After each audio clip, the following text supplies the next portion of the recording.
Y como les prometí antes de irnos a publicidad, vamos a hablar de Brasil, porque está hoy aquí con nosotros Eduardo Bolsonaro. Muy buenas tardes. Buenas tardes, un gusto estar aquí. Julio, Alba, un placer.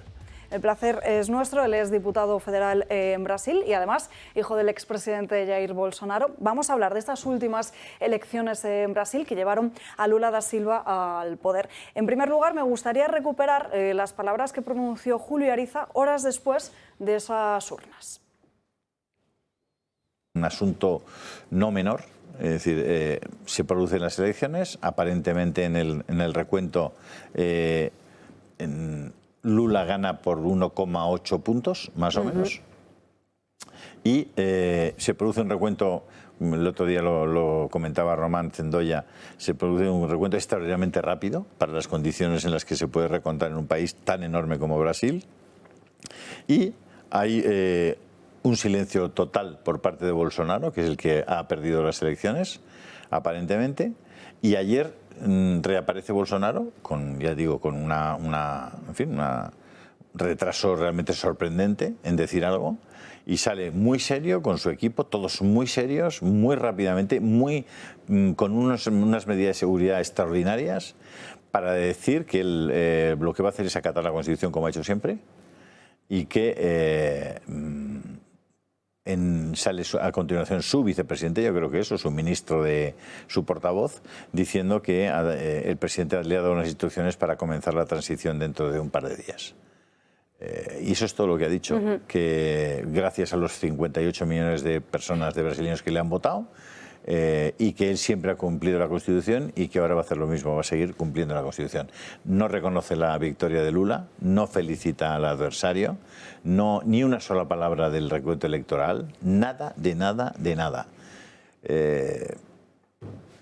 No se sabe, es decir, mientras tanto en las calles, es verdad que él hace una apelación a manifestaciones pacíficas, en la medida en que dice las manifestaciones que no sean violentas porque nosotros no vamos a hacer lo que hacen ellos.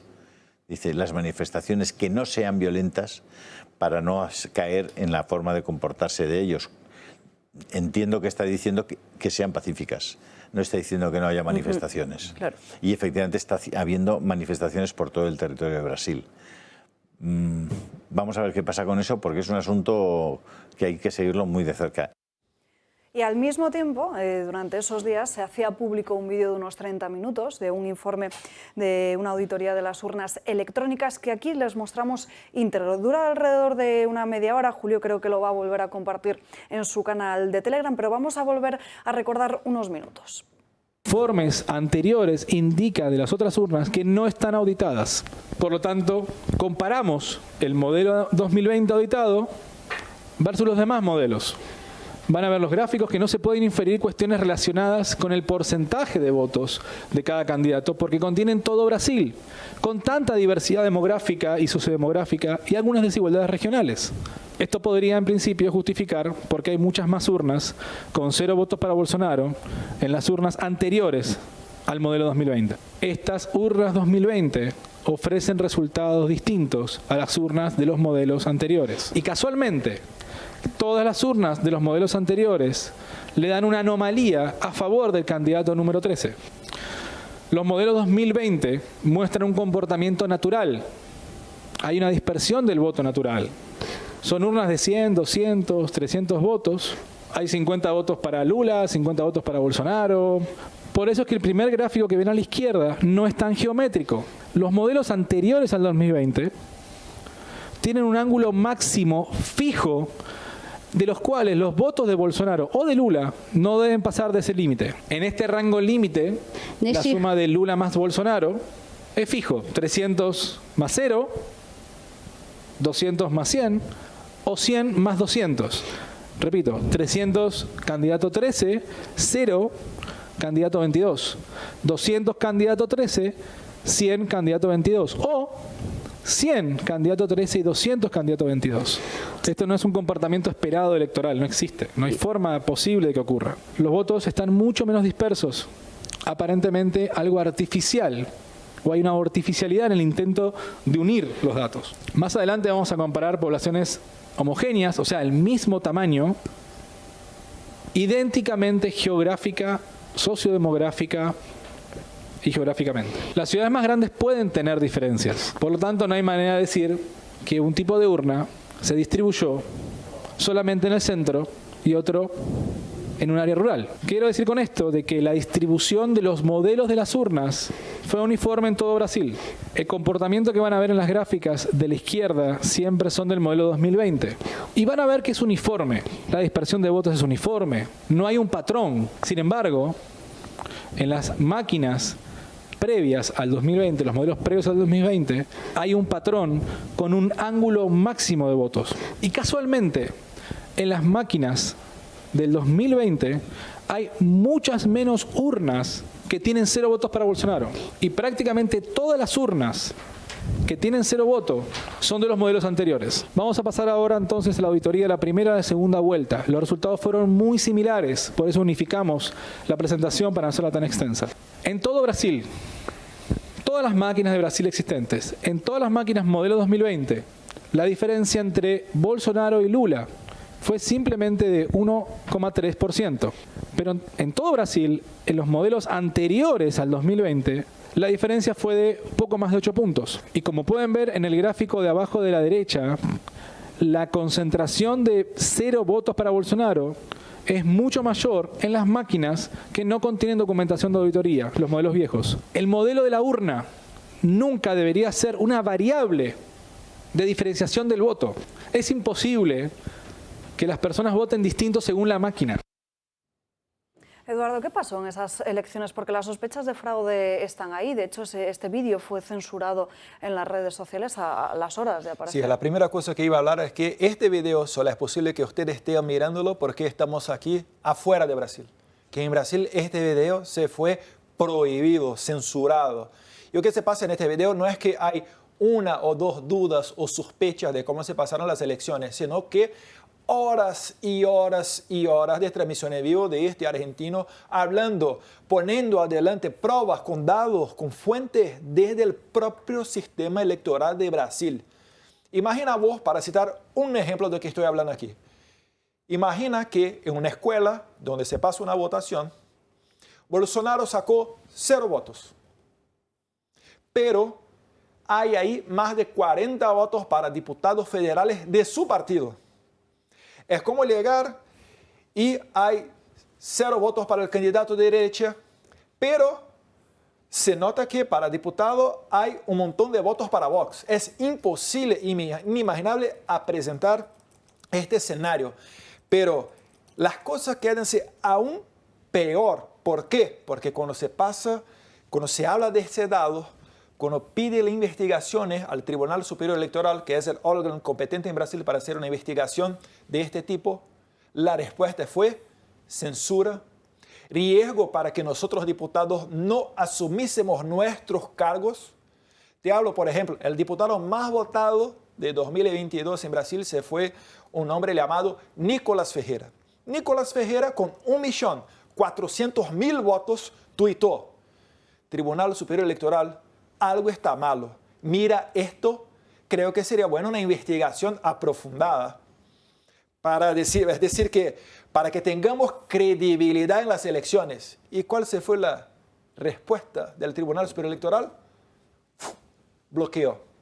Bloquearon las cuentas de diputados, de personas comunes, no les dieron respuesta y encima amenazaron con procesos judiciales liderados por partidos de izquierda con el Partido de los Trabajadores de Lula da Silva, para que al menos 10 diputados federales tenían riesgo de no asumir sus mandatos en febrero de 2023 por la acusación de actos antidemocráticos. ¿Qué son actos antidemocráticos? En Brasil es contestar las elecciones y finalizo acordando a ustedes que solamente en dictaduras no se puede contestar las elecciones. Y esto solo se pasa en Irak de Saddam Hussein, en Cuba de Fidel Castro, en Corea del Norte de Kim Jong-un y así por adelante, que son los ejemplos de democracia de la izquierda.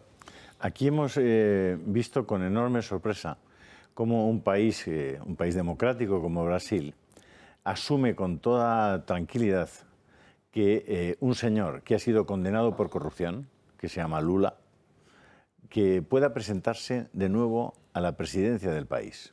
después de haber pasado incluso algunos meses o bastantes meses en prisión. Sale de la prisión e inmediatamente le levantan la inhabilitación para ostentar cargo público y puede presentarse de nuevo a las elecciones, habiendo sido demostrado que cobró muchísimo dinero en el caso de Odebrecht, al margen de otras imputaciones. ¿Cómo es posible que en Brasil un expresidiario y un hombre corrupto, demostrado judicialmente, pueda presentarse a las elecciones, y ya no diré ganarlas, porque parece que podemos entender cómo las ganó viendo ese vídeo, pero cómo es posible que haya podido presentarse a las elecciones? Es la primera pregunta. Y la segunda, ¿es Brasil una dictadura judicial? ¿Es verdad que Alexandre de Moraes es realmente quien maneja las riendas políticas de ese país? Sí, es verdad. En mi opinión, sí vivimos en una dictadura judicial porque hay hasta un diputado federal que está en el cárcel por cuenta de lo que habló. Este diputado, su nombre es Daniel Silveira. Invito a todos a hacer busca en Google para saber cómo se pasaron este facto. Se pasó que él hiciste un video hablando malas palabras de verdad para los jueces de la Suprema Corte. Bien, él se quedó inicialmente en el cárcel por 9 meses. Salió del cárcel y ahí vino su juicio y una condena de más 9 años. Por cuenta de lo que habló, porque se fue tido como un acto antidemocrático, o que habló un ataque a las instituciones que sea. El presidente Bolsonaro, aquel tiempo, a un presidente, le dio el perdón presidencial. Cuando Jair Bolsonaro salió del gobierno, la Suprema Corte habló que este perdón no tenía validez por cuenta que se fue algo personal. Como es decir, no son amigos, no se puede hacer el perdón. Crear un requisito más que no está en la ley y no está en la Constitución para invalidar el perdón. Y este hombre hoy, Daniel Silveira, sigue preso a una condena de 9 años por cuenta de lo que habló. Este es un caso, para ser muy rápido, un segundo caso es del periodista, como ustedes aquí, Alan dos Santos, que igual hablaba muy fuerte con el sistema judiciario que está invadiendo la competencia del poder legislativo, ejecutivo, poniendo adelante cosas como que hay juicio ahora para legalizar la marihuana y las drogas, otros para hablar de aborto, no por el Congreso, por la Suprema Corte. Dale. Él tenía un canal de televisión estupendo que se llamaba, de televisión, de internet, que se llamaba Terça Libre. Imagina el Toro TV, pero solo la parte de internet. Martes Libre. Sí, martes Libre. Terça Libre. Y ponía más que el doble que los profesionales de CNN o de Globo News, que son profesionales, millones de dólares para poner adelante estos canales de televisión. Dale, bueno. Alexandre de Moraes, este juez de la Suprema Corte, congeló las cuentas bancarias de Terça Libre. Alan dos Santos tuvo que ir a Estados Unidos y no satisfecho pidió su extradición de Estados Unidos a Brasil. Pero esto no se va a pasar porque Estados Unidos no hace extradiciones de periodistas por cuentas de crímenes de opinión. Pero está más de 3 años sin mirar sus hijas y su esposa que quedan en Brasil trabajando para que tengan la visa americana para entrar en Estados Unidos. Entonces, primer punto, si esto no es dictadura, yo no sé lo que es. Y la primera pregunta se fue por cuenta de las elecciones. ¿Cómo se fue mismo la pregunta? Sí, no, si realmente después de lo que hemos visto en ese vídeo, ¿cómo es posible que se hayan legitimado esos resultados electorales? Ahí te explico. El problema de Brasil principal se fue porque elegimos a un presidente conservador sin tener estructura conservadora. Es decir, no teníamos un partido político más a derecha nuestro, no teníamos una prensa abiertamente de derecha, universidad, sindicatos, ni se habla de esto. Y el problema se fue que se pasaron estas cosas. La izquierda dominó de manera tan fantástica a las estructuras de poder del Estado que llegaron a hacer esto. Sacaron a la persona del cárcel y ponerla en la presidencia de la República. Se fue una maniobra judicial. Técnicamente, lo que se pasó con Lula fue que están hablando que la ciudad donde debería responder a sus procesos no era la ciudad de Curitiba, y sí la ciudad de São Paulo o Brasilia. Y ahí el juez de la Suprema Corte anuló a todo su proceso. Pero quien estudia abogacía, derecho, sabe que esta es una nulidad relativa, no es absoluta. Tiene que probar que se pasó un prejuicio a su cliente, en este caso Lula. Y no verifiqué esto, porque la condena que se pasó en Curitiba en primera instancia, por ejemplo, en el caso del triplex que tiene en la playa de Guarujá, la condena que el juez Sergio Moro dio a Lula se fueron 8 años del cárcel. Cuando los abogados de Lula recorrieron para el tribunal de la segunda instancia más arriba, los 5 jueces dijeron que esta condena se fue baja y la subieron para 12 años. Entonces, ¿qué persecución es esta que un juez, Sergio Moro, logró contra Lula? Si el tribunal de apelación mejoró, aumentó la pena de Lula en la cárcel. Entonces, esto todo se pasó a través de una maniobra judiciaria y que, de mi punto de vista, se pasa por cuenta de un dominio ideológico de izquierda en los medios de comunicación, en segmentos del Poder Judiciario y todas las otras estructuras de Estado. Eduardo, hay un paralelismo constante entre el comportamiento de la... Te damos tiempo para que bebas un poco de agua. Un paralelismo constante entre lo que la persecución política y sobre todo judicial que ha sufrido Donald Trump en los Estados Unidos con la persecución política y judicial no solamente de Jair Bolsonaro, sino de los bolsonaristas. Es decir, las manifestaciones más multitudinarias que se han producido en el mundo en los últimos probablemente 10 años se han producido en apoyo a Jair Bolsonaro en Brasil. Yo no había visto nunca multitudes tan alucinantes. Ni nosotros. De gente que no dejaba un papel en el suelo, de gente absolutamente pacífica, de gente extremadamente correcta, educada, democrática, apoyando a Bolsonaro. Y de la misma manera tampoco yo he visto una persecución mediática y judicial como la que ha tenido Bolsonaro, que por cierto, un hombre al que jamás se le ha podido, digamos, decir que se ha llevado un solo real, ¿no? Como es su moneda, ¿no? Un solo dólar, ¿no? Es decir, probablemente una de las personas más lejos de la corrupción económica que hay en Brasil es el propio Jair Bolsonaro. Y sin embargo, le han ido recientemente, le han invadido su casa, le han allanado su casa y le han acusado a uno de sus colaboradores de un tema por las vacunas y por el carnet de vacunación, etc. Es decir, que están llegando a los últimos...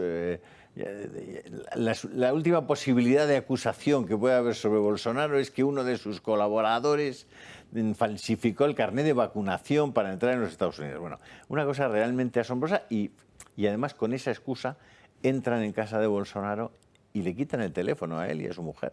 Sí, mira que primero Bolsonaro siempre habló que no se vacunó y no tenía intención de vacunarse. Y igual para entrar en Estados Unidos no necesita porque es jefe de Estado. Hasta cuando se fue las últimas 2 veces para las Naciones Unidas, para el Congreso, la Asamblea General de las Naciones Unidas. No vacunarse no pasa nada, porque puedes ganar Roland Garros y no pasa nada.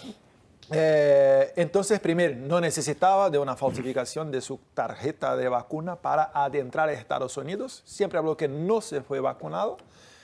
Pero la estrategia es adentrar en su casa para agarrar su teléfono celular y de sus asesores, sus asistentes, porque después de esto, todo el día en la prensa hay un vazamiento de información. Mira lo que habló el asistente de Bolsonaro sobre el, no sé, acalentamiento global. ¡Bum! Mira lo que habló el asesor de Bolsonaro sobre esto. Pero en efectivo no hay nada sobre corrupción, nada relativo a Bolsonaro. Entonces es una tentativa desesperada del sistema para hacer con que Bolsonaro quede inelegible, para crear las condiciones políticas en el escenario político para que cuando la Suprema Corte empiece a hacer juicio de las acciones del Partido de los Trabajadores contra la posibilidad de Bolsonaro de candidatarse, para que ahí tenga el escenario político para decir que Bolsonaro está inelegible. pero no creo que eso se va a así verificar, este escenario, a ver cómo se va a comportar la Suprema Corte. Finalizo apenas hablando que el ministro Alexandre de Moraes, que marcó la fecha para julgamento de Bolsonaro, la marcó en la fecha de 22 de junio. 22 es el número de Bolsonaro, de nuestro partido, en Brasil. Igual mi partido, cuando presentó estos indicios de que se pasaron cosas malas en el proceso electoral de Brasil, pidió investigación también al Tribunal Superior Electoral. Nosotros sufrimos una multa en Brasil de 22 millones de reales, que es algo como, no sé, 4 o 5 millones de euros. Pero siempre está poniendo 22 como una manera de humillar, de decir, estoy realmente enfrentando a ustedes personalmente. Esta es la persona que está delante. Pero eso, Eduardo, es una dictadura judicial. Sí. Es decir, hay un señor que hace lo que le da la gana. Sí, y no hay para quién recorrer. Este es el problema. Y no tienes posibilidad de parar eso. No hay un tribunal constitucional, un tribunal de garantías. Ellos son los tribunales constitucionales. Ellos son, teóricamente, los defensores de la Constitución. ¿Entiendes cómo es complicada la situación de Brasil? Pero la noticia buena es que esta vaga en el Tribunal Superior Electoral, que hoy está, que hoy está Alexandre de Moraes, es una cadera rotativa. Entonces, en 2 años él se va a salir y en las próximas elecciones de 2026 no estará más como miembro del Tribunal Superior Electoral. Y ahí pienso yo que tenemos una elección muy más equilibrada desde el punto de vista de la imparcialidad del Tribunal Superior Electoral. O sea, que hay una posibilidad por jubilación. O no por jubilación, sino por rotación, porque por rotación. La ley obliga a que se renueve ese tribunal. ¿Y cómo se produce? ¿Cuántos son los miembros de ese tribunal? Son 7, si no estoy enganado. Pero de los 7, 3 son del Supremo Tribunal Federal. Correcto. Y lo que se produce es una elección, ¿cómo? ¿Cómo se elige? Las caderas son rotativas por antigüedad. Por antigüedad. Entonces, los próximos a entrar, yo sé que 2 se van a ser los 2 que Bolsonaro indicó para la Suprema Corte en cuanto presidente, que son Cássio Nunes y André Mendonça. Esos 2 estarán en las elecciones de 2026. O sea que, digamos que se produce un cambio en las mayorías dentro del Tribunal Superior Electoral. Sí, pero estoy hablando de manera general, porque la lucha por poder es cruel. Y hay otras personas más que no son de la Suprema Corte que van a estar ahí también en la composición de este tribunal. Y ahí vamos a mirar cómo se va a quedar. Tú eres miembro del Congreso de los Diputados en Brasil. Sí. Eres uno de los congresistas. Sí. Es decir, ¿qué mayorías componen ese Congreso? En el Congreso es el Congreso más conservador desde los 90 en Brasil. Pero hay una gran parte de él que son diputados identificados como de centro. Aquellos que no son ni derecha ni izquierda, y a depender del tema a ser votado, ahí se comportan más a derecha o más a izquierda. Pero yo miro el Congreso como una oposición cada vez más fuerte. A decir primero que mi partido es lo que tiene el mejor número de diputados federales y senadores adentro del Congreso de Brasil. Y por ejemplo, uno de los primeros proyectos de ley que envió el gobierno Lula al Congreso se fue el proyecto de ley de la censura, una regulamentación de las redes sociales. Uno de los puntos, para que sepan mis amigos españoles, se fue que la creación de una agencia por personas indicadas directa o indirectamente por el gobierno Lula para obligar a las big techs, a Facebook e Instagram, o que podría o no ser dicho, ser hablado en las redes sociales. ¿Imaginas? Que Santiago Abascal se va a hacer un tweet, o Herman Terch, o González, y una persona indicada por Pedro Sánchez va a mirar, este es crimen de odio, sácalo. No, este tiene que borrar esto. Es como habló George Orwell en el libro 1984, El Ministerio de la Verdad. Este es solo para decir solamente uno de los puntos, y seguramente si empezó su gobierno enviando para el Congreso este proyecto de ley es porque tiene como prioridad. ¿Entendés? Entonces, la izquierda habla de tolerancia hasta que llega al poder. Cuando llega al poder y domina las cosas, empieza a perseguir todos los que son contrarios a sus ideas. Me suena eso que usted está contando. Me suena, porque ocurre en más sitios. Sí, seguramente. Nos queda poquito tiempo, unos últimos minutos para una última pregunta y me gustaría plantearle que nos cuente cómo es la situación ahora mismo en Brasil de la imposición de cierta ideología, lo que conocemos todos como la cultura woke, porque en los últimos días, aquí lo hemos contado, Lula da Silva ha permitido que el primer documento de identidad donde no hay que marcar la casilla para el sexo. Me gustaría saber cómo está esta cuestión ahora mismo en Brasil. Ponemos adelante en el Congreso medidas con proyectos de ley y otras cosas más para intentar bajar, para resistir a este tipo de cosas. Es como un país sin fronteras, un país sin familias, donde cualquier ayuntamiento de personas sea familia o a veces hasta animales y personas que sea. Entonces, la total destrucción de las bases de la sociedad occidental. Nosotros intentamos resistir poniendo adelante lo que sea posible, como de proyectos de ley o proyectos de decreto legislativo para derrubar, para acabar con los decretos presidenciales de Lula. Pero es verdad, pone adelante mucha inconvergencia con la Agenda 2030 de las Naciones Unidas, que ya pasa mucho tiempo que no son una organización para defender la paz mundial, sino que para interferir en los asuntos internos, bypassando los congresos nacionales, porque no hay votos en Congreso de Brasil para aprobar legalización de drogas. No estoy hablando solamente de marihuana, estoy hablando de toda la droga. Mira que el presidente de Colombia, Petro, habla sobre cocaína, preguntando en las Naciones Unidas qué te hace más malo, si es cocaína o petróleo. Imagina la locura, aborto, ideología de género y todo eso. Pero por otro lado, creo que en cuanto tuviéramos medios de comunicaciones para llevar a las personas la mensaje opositora a toda esta, como hablan los argentinos, boludices, yo creo que más y más votos vamos a tener en las calles, en las ruas. ¿Por qué? Porque las personas al fondo son conservadoras, mismo que no sepan o que sea conservadorismo. Entonces yo creo que vamos a salir victoriosos. Es malos tiempos, tenemos que resistir, pero necesitamos tener la energía alta para seguir adelante. Va a ganar quien resistir más esta guerra. Don Eduardo, ¿cómo ven desde Brasil la política española? La política española, yo miro que en España parece mucho con el movimiento que se pasó en Brasil antes de 2018. Yo miro aquí el partido Vox levantando banderas de reducción del tamaño de Estado, de combate a la corrupción, ¿no? Hasta hablando cosas sobre Foro de São Paulo, que llega sus tentáculos hasta a Europa. Y yo miro en una subida la derecha en España. Y es importante decir también que no es solamente en España que está se pasando ese fenómeno. Se mira para Argentina, donde el actual presidente, que es miembro del Foro de São Paulo, no va ni intentar reelegirse, Alberto Fernández. Se mira a Chile, donde tiene Gabriel Boric, recién electo, ¿no? Poco tiempo electo, pero la bajada de su popularidad es increíble e inédita.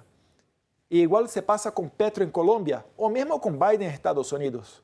Es decir, las cosas están cambiando. Se mira Latinoamérica, España, Portugal y hasta Estados Unidos, si parece que la izquierda está bien, te hablo que no está bien. Uruguay también sigue con el gobierno de derecha, Ecuador gobierno de derecha, Paraguay se fue electo ahora un gobierno de derecha de Peña. Entonces las cosas no están perdidas y yo creo que un par de años más vamos a cambiar mucho en el nivel global por hacernos una reacción contra estas pautas, estos temas antinaturales que la izquierda intenta poner a la fuerza en la sociedad. Eduardo Bolsonaro, ha sido un placer tenerle hoy aquí con nosotros. Muchas gracias. Un gusto, muchas gracias. Muchas gracias, don Eduardo.